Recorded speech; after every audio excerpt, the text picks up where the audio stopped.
بسم اللہ الرحمن الرحیم۔ اللہ تعالیٰ قرآن کریم میں فرماتا ہے، اے ایمان والو، پورے کے پورے اسلام میں داخل ہو جاؤ اور شیطان کے نقش قدم پر نہ چلو، کیونکہ وہ تمہارا کھلا دشمن ہے۔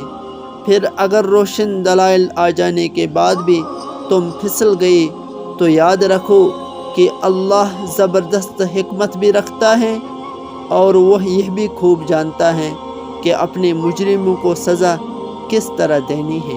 اللہ تعالیٰ قرآن کریم میں فرماتا ہے، جن لوگوں نے مومن مردوں اور مومن عورتوں کو ظلم کا نشانہ بنایا ہے پھر توبہ نہیں کی ہے، ان کے لیے جہنم کا عذاب ہے اور ان کو آگ میں جلنے کی سزا دی جائے گی۔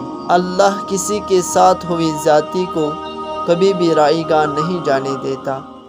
بے شک وہ ذات بہترین انصاف والی ہے، نہ کسی کی آنسوؤں کو نہ کسی کی آہوں کو اللہ کبھی ضائع کرتا ہے۔ اللہ ظالم کی رسی کو ڈھیل ضرور دیتا ہے، پر خدا کی لاٹھی بے آواز ہے۔ لوگ اپنے جرم اور اپنے گناہوں کو دوسروں پر تھوپ کر خود کو تو تسلی دے دیتے ہیں، لیکن اللہ نہیں بولتا کسی کا ٹوٹا دل۔ اللہ کبھی بھی ایسے نہیں چھوڑتا۔ بے شک اللہ رحیم ہے، اللہ ضرور انصاف کرے گا ہر کسی کی ہر زیادتی کا۔ ان اللہ مع الصابرین۔ اللہ کی لاٹھی بے آواز ہے، وہ پہلے ڈھیل دیتا جاتا ہے اور جب رسی کو کھینچتا ہے نا تو انسان منہ کے بل آ کر گرتا ہے اور پھر کائنات کی کوئی شے اسے اٹھا نہیں سکتی۔ وہ تمہارے ساتھ ظلم کر کے سکون سے بیٹھے ہوئے ہیں نا، وہ آج نہیں تو کل مکافات عمل کا مزہ ضرور چکھیں گے۔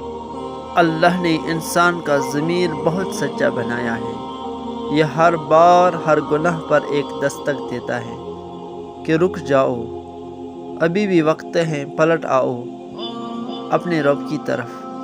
مگر جب انسان یہ کہہ دیتا ہے اس ضمیر کو کہ سب ہی کرتے ہیں، کچھ نہیں ہوگا، یہ تو عام ہے، تو اسی لمحے یہ ضمیر دستک دینا ترک کر دیتا ہے، کیونکہ اس ضمیر کو رب نے بہت باضمیر بنایا ہے اور یہ بے ضمیر لوگوں کے پاس نہیں رکتا۔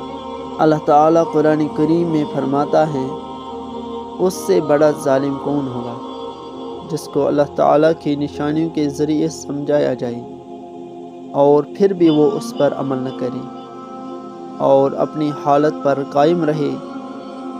ہم یقیناً ایسے مجرموں سے بدلہ لے کر رہیں گے۔ اللہ تعالیٰ اپنے عذاب پر لوگوں کو تب ہی جمع کرتا ہے جب وہ گناہوں پر راضی ہو جاتے ہیں۔ اللہ تعالیٰ قرآن کریم میں فرماتا ہے، اگر تم اپنے اوپر ظلم کرنے والوں سے بدلہ لو تو اتنا ہی بدلہ لو جتنا تمہارے ساتھ ظلم کیا گیا، اور اگر تم صبر کر لو تو یہ صبر کرنے والوں کے حق میں بہت ہی اچھی بات ہے۔